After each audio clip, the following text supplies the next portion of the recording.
Franchising Company, back with another great franchisor interview this week on our ZorZooms series. Today, we'll be talking to Walter with Pet Once and helping you uncover the good information that you just can't Google to find out. So before we start, I just want to let you know, anybody that's watching, you can also find more great interviews just like this in our Find a Franchise section of our website. So that is thefranchisingcompany.com. You can also access these on our YouTube channel, which is the Franchising Company as well.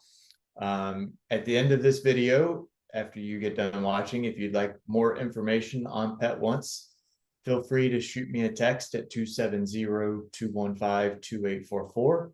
I will get with Walt and we will verify that the territory availability is accessible in your market. All right, let's do it. So like I said, our guest today is Walter Lacey with Pet Once. So tell us a little bit about yourself and, the story about how this all came about. Absolutely.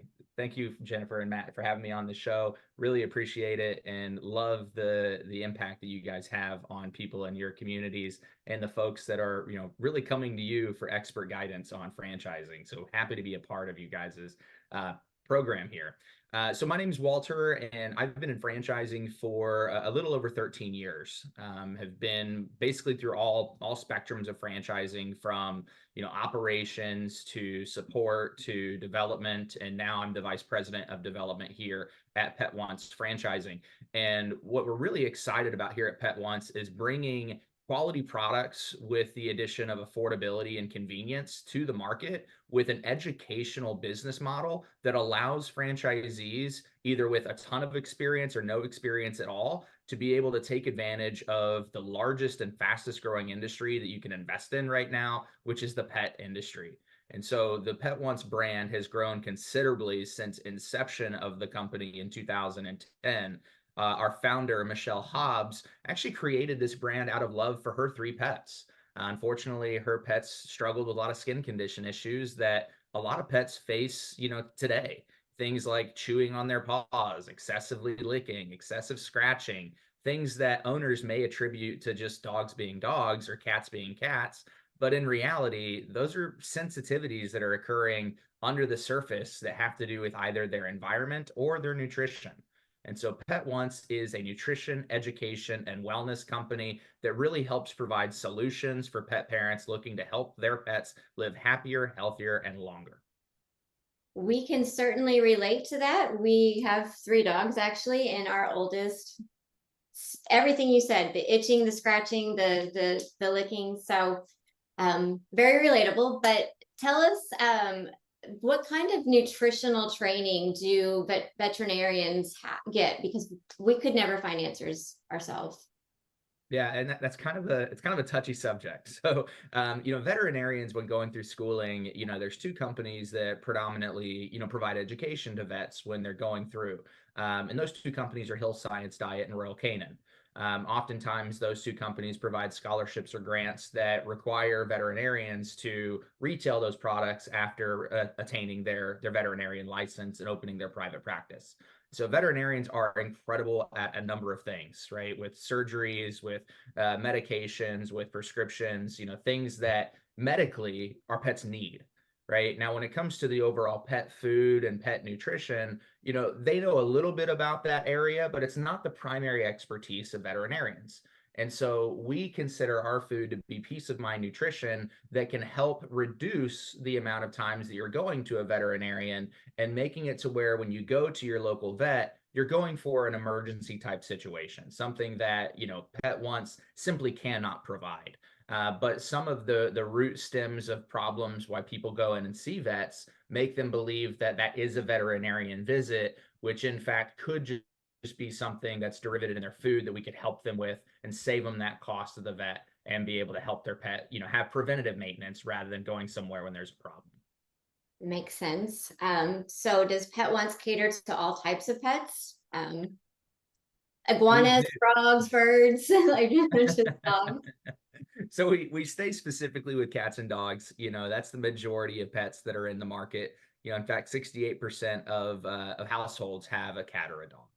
And so, you know, our goal is to be able to hyper focus on what the largest category of pet ownership is and be able to provide education better than any other brand out there can provide to really help pet parents know what is best for your pet. You know, when surveyed, you know, pet owners here in the United States say that they're willing to pay more for pet food that meets their pet's dietary needs. However, no one out there in the marketplace is really filling that gap outside of Pet Once. You know, you go into a big box pet store traditionally, you see all this product, you instantly get overwhelmed. You ask for help on finding something, you typically get an employee that points you to aisle 17, and you're in this big row with all of these different options. And most people are making the decision on pet food based on the marketing that's on the front of the bag.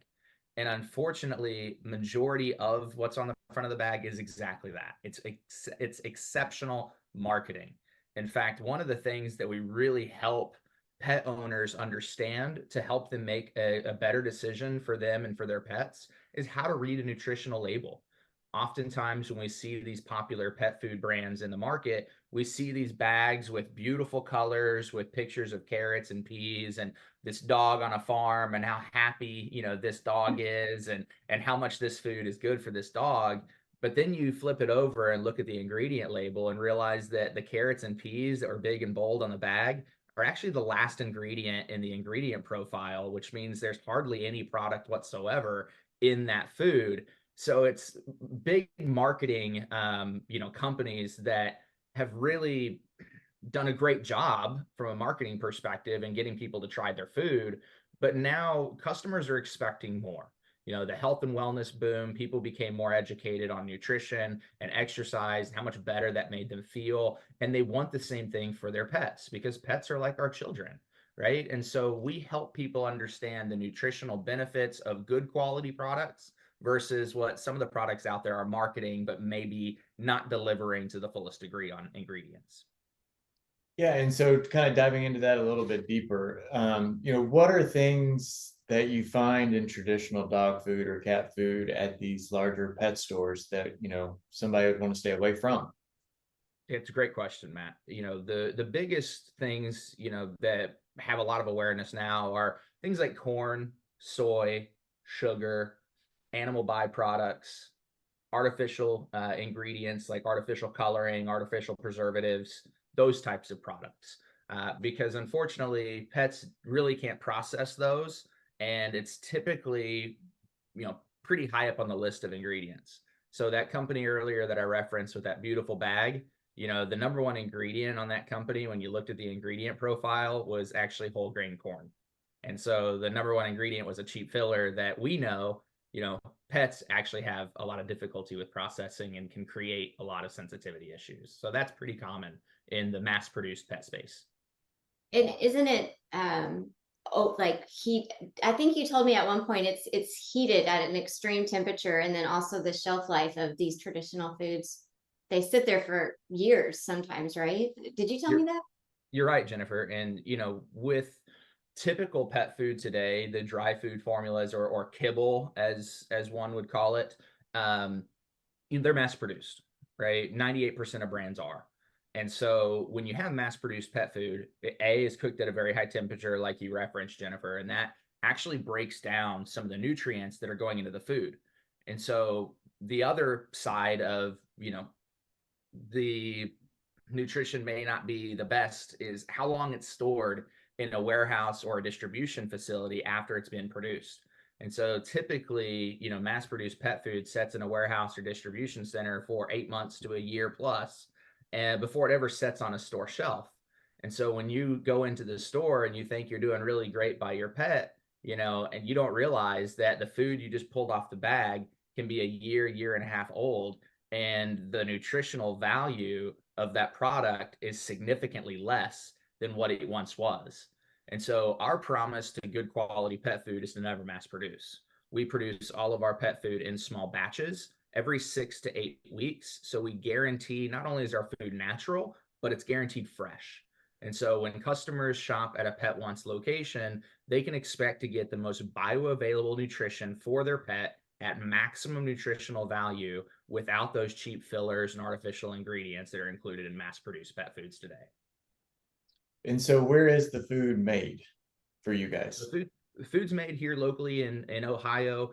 We actually partnered with a company out of Lisbon, Ohio.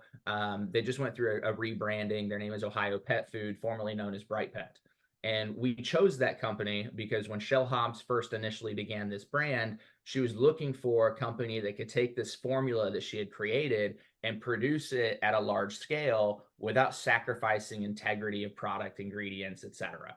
And so Ohio Pet Food has been the company we've used since inception back in 2010. They're a 3-generation family of pet food manufacturers. They do manufacture pet food for other companies as well. That being said, our exclusive and proprietary formulas are not made for any other brand that they represent. And so we have an exclusive line through them that provides, a really great return on investment for franchisees that are looking to have a good quality product, but not necessarily interested in competing with monsters like Amazon and Chewy and, some of the other really large distribution companies that are, no matter what, are going to have significantly higher buying power than you're going to have. And so our private label solutions really give franchisees that competitive edge to sell a great quality product by a company that's been doing this for over 30 years that customers can't get anywhere else. And one of the really amazing things about that company is in the 30 plus years they've been producing and manufacturing pet food, they've never seen a recall. And that is huge in the pet industry. It seems like every week there's a brand that has a recall for salmonella or something else. And no one wants to get that letter, right? No one wants to know my dog may be at risk of something that I thought was good for them and then turn to find out it's recalled. With us knowing that our companies have never had a recall gives, again, that peace of mind nutrition, knowing that as a pet parent and as a franchisee, you are providing the best for your pet that goes through rigorous testing before it's ever actually put out there in the market. And then what is the shelf life typically on the food itself? So shelf life is about 12 months. We do include some preservatives, but they're not artificial. So normal, natural preservatives like salt is included in the product to be able to, have that 12-month shelf life. But our business model isn't built on carrying, a year worth of inventory. It's one of the beautiful things about our brand is you don't need to spend, $200,000 plus on inventory before you open your front doors. And a lot of pet brands require that. And so for us, we can focus on moving products that turn the most frequently, that are going to sell the most often. And we typically carry about 3 months worth of inventory, knowing that our order cycles are every 6 to 8 weeks, so that you're able to backfill the order that you had mid order cycle and replenish what you've sold while you're rotating out the products that are still to be sold.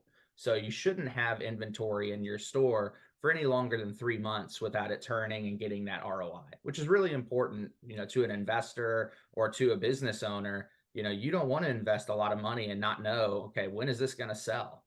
So we're not carrying things like dog kennels and dog beds and things that sell one time. There's a place for that, and that's your big box pet store, your local supermarket, or what have you. For us, we want people to come to us when they're looking for a product that their pets are going to be utilizing every single day, whether that be a treat, a chew, a supplement, our private label food, whatever that may be. We offer that private label solution for that customer. Okay.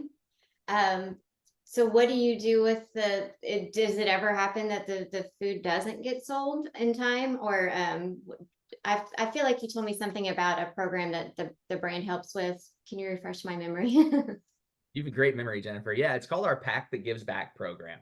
And so if we do find ourselves ordering too much inventory, which your business consultant's working with you on to ensure this doesn't happen, but in the event that it does, we actually do a national campaign once a year, and then we also, do this throughout the year. But the Pack That Gives Back program is essentially where your customers can donate $1, $2, whatever it may be, to a local animal shelter, adoption agency of their choice.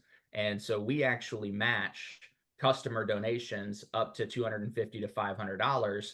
That way, that food that may have not sold, then we can donate that to that animal shelter adoption agency and ensure that these places are getting good quality food. Because, the reality of the adoption space and the rescue space is they're typically getting close to, if not already expired food. And it's usually that cheaper, lower value pet food that has a lot of those issues. And we just believe that no pet that's going through that just stressful time in their life should have to suffer by having, rack rate food that has little to no nutrient value.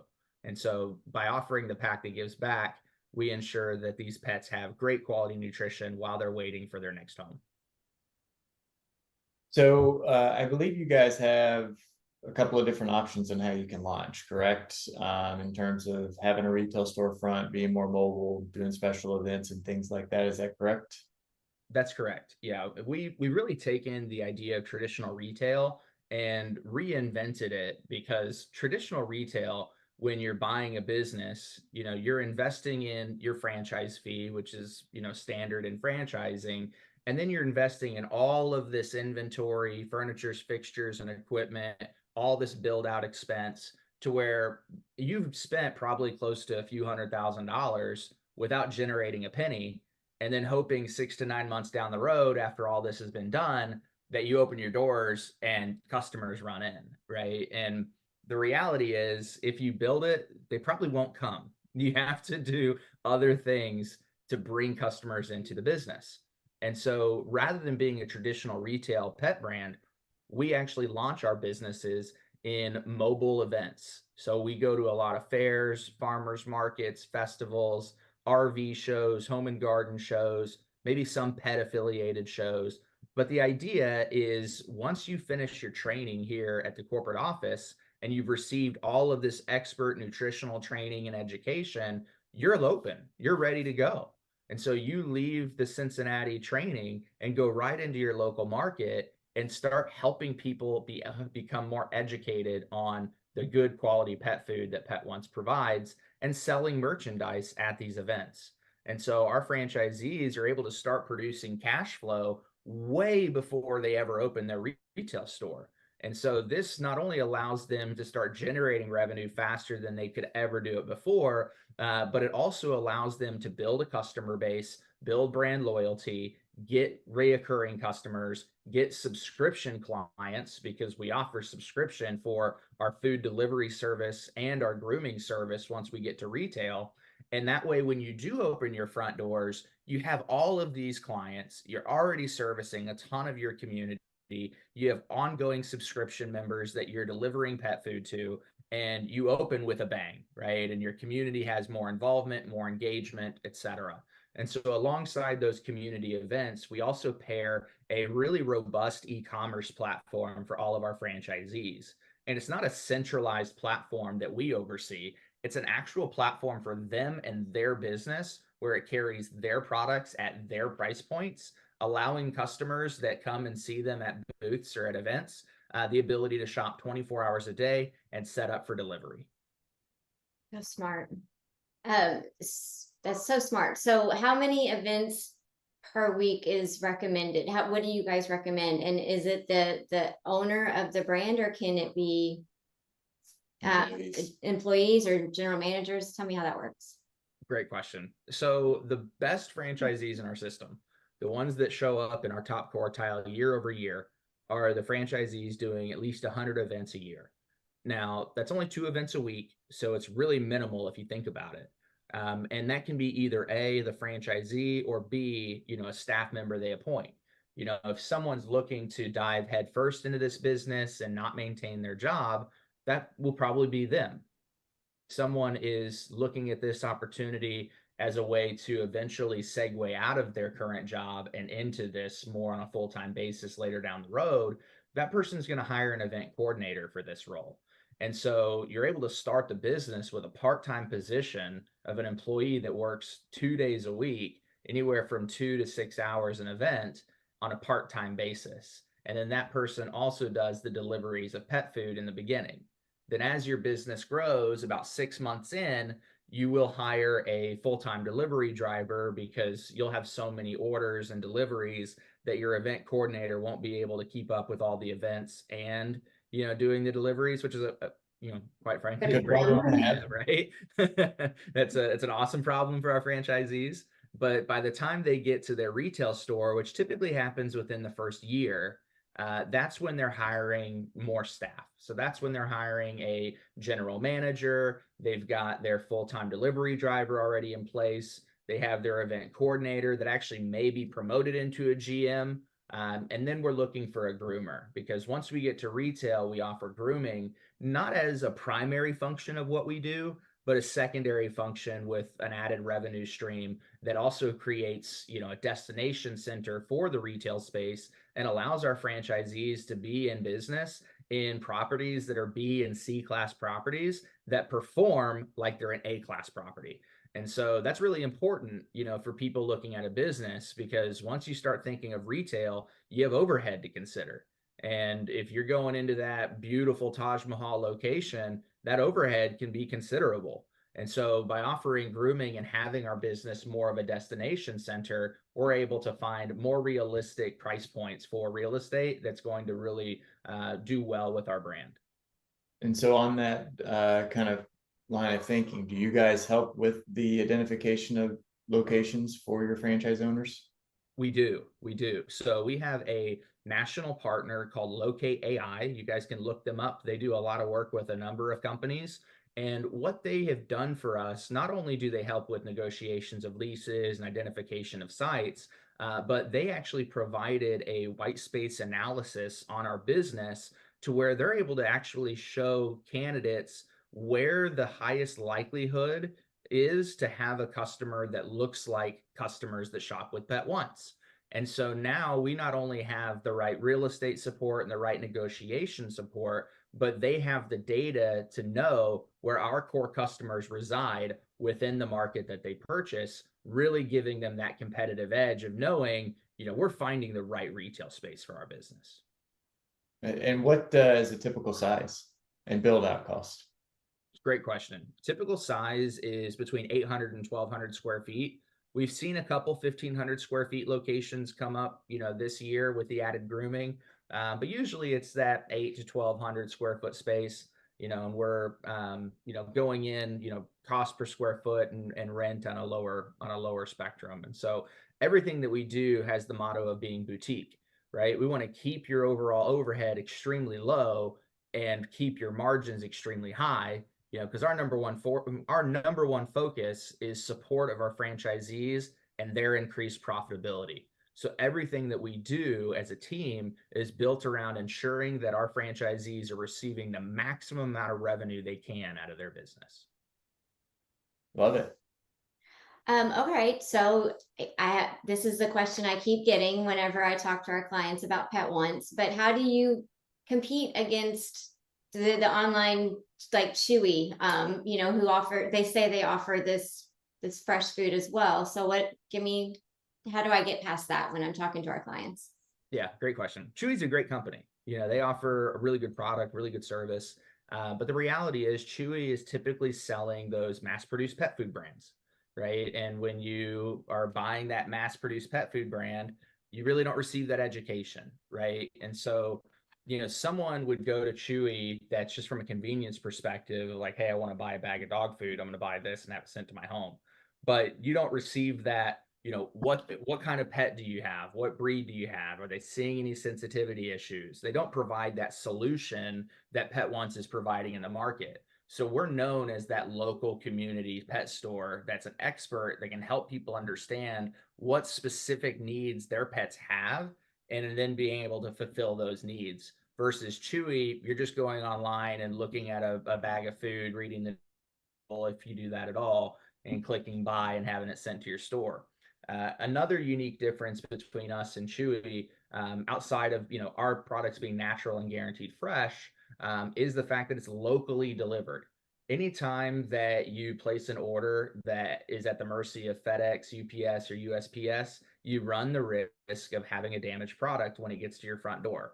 And there's nothing more frustrating as a pet parent than ordering the food that your pet needs that you're almost out of, and then it arrives in your front door, and inside the box, it's scattered everywhere. The package broke, and now all of a sudden you're having to reorder, return that food, and get another one. all the while your pet has been out of pet food, and you've probably then gone to your local pet store to buy some kind of food until your new order comes in.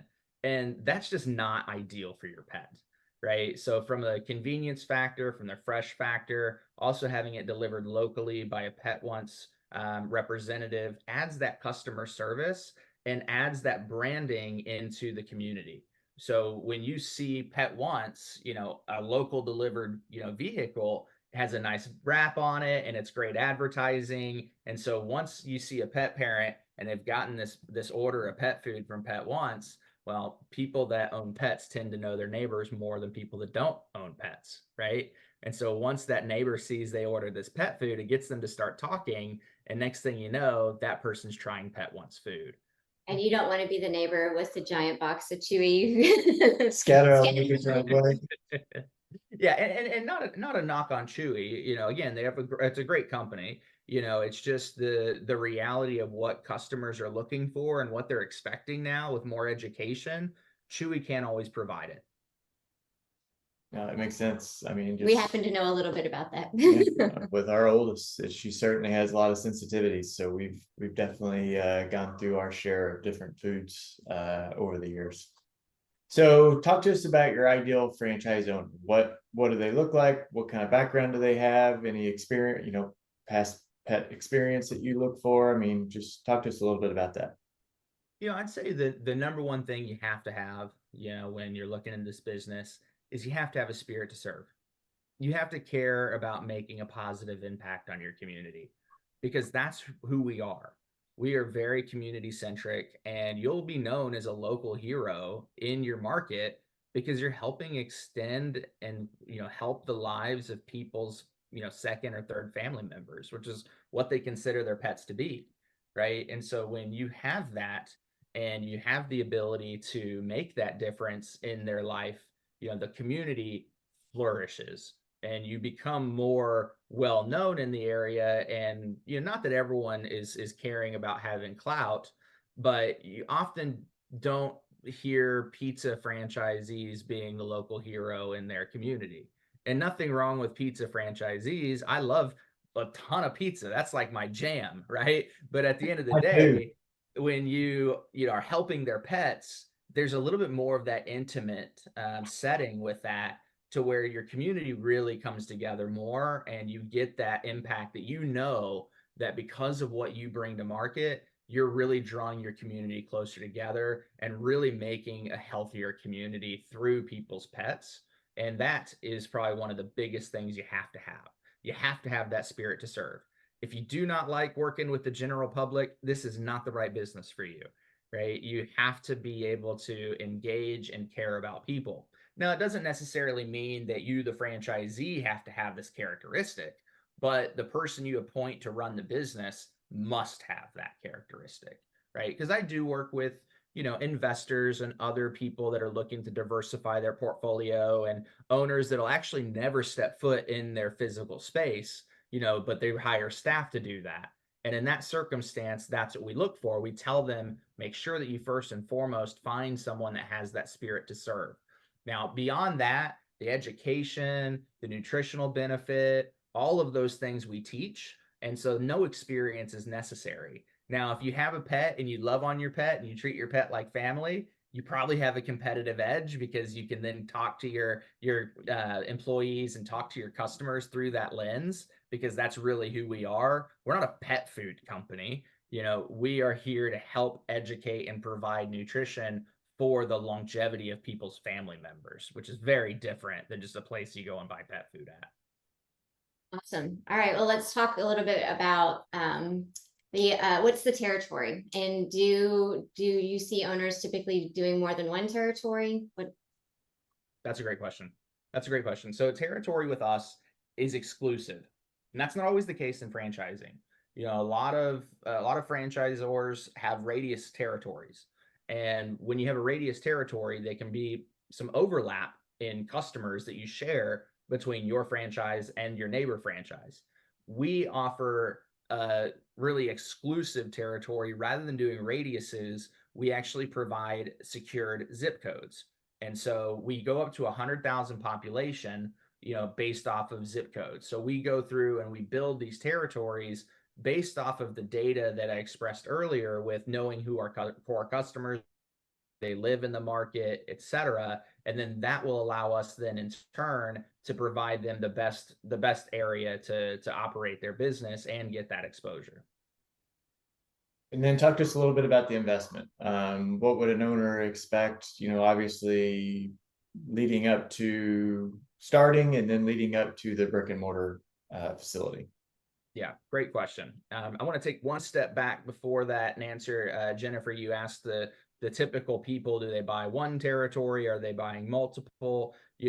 Candidates that are looking at our brand right now understand that our brand is a scalable model. And we really are looking for the individuals that want to grow into 3, plus additional stores. Now, that being said, you don't have to buy a multi-unit plan with us like some companies require. You can just do a standalone single location, but our average franchisee moving forward is really looking at 2 to 3 stores to start. Now, I'm sorry, Matt, can you repeat that question? Yeah, so just talking about the investment a little bit. So obviously at the beginning, it's gonna be a little bit lower because you're not starting with brick and mortar, but then, what does that brick and mortar add to the overall investment once you get to that stage? Great question. So the total investment for our brand is tens of thousands, if not hundreds of thousands of dollars less than our closest competitor. With our ability to launch mobily, there's not a significant investment with that. The total project cost, now this is everything from having your mobile business with your e-commerce platform and then going to retail, having your build out, having all your inventory. This is everything soup to nuts, right? And so it's between 140,000 to 220,000 is the investment range. But our franchisees really only need $50,000 in liquidity and $100,000 net worth, along with a decent credit score. And we have lending help get them funded. And so most pet brands are out of reach for, people looking at franchising.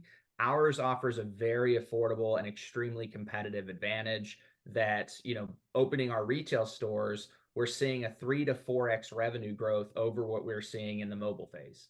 And so that validity of having a retail store, having that, location to really showcase, hey, we are a legitimate business, goes a long way in getting repeat customers. It's kind of like Nike back in the day. They were selling their shoes out of the trunk of a car, and Nike did extremely well. But imagine being in a community where you're selling high-end pet food, and the only way they can get that from you is by buying it through the trunk of your vehicle. It's pretty sketchy, right? So we want to make sure that we have that retail business to validate that, hey, we are coming to market, we're launching mobily, and we're really excited for our grand opening. So that 3 to 4x that you see once that retail store opens, is that mostly on the food side, or is it because of the grooming service that gets added in? It's mostly on the food side. Like I said, grooming is always going to be secondary to what we focus on. Our number one focus will always be nutrition, just because, in an economic collapse, people can choose whether or not they want to wash their dog at home, but people have to feed their pet regardless. And in fact, with our brand, as we looked at the pandemic, and a lot of people have uncertainty when investing in businesses, knowing, the struggle that small businesses had in our country over the last few years, our brand actually grew 61% in revenue from 2020 to 2022. This $200,000 investment business that people are typically spending $50K out of pocket on is bringing in revenues on average $561,000.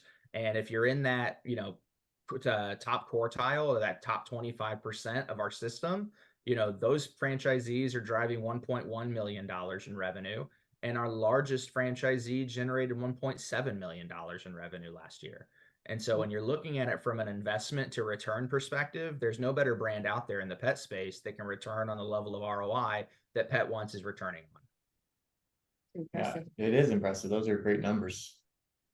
How many locations are you currently operating, and what does the future look like?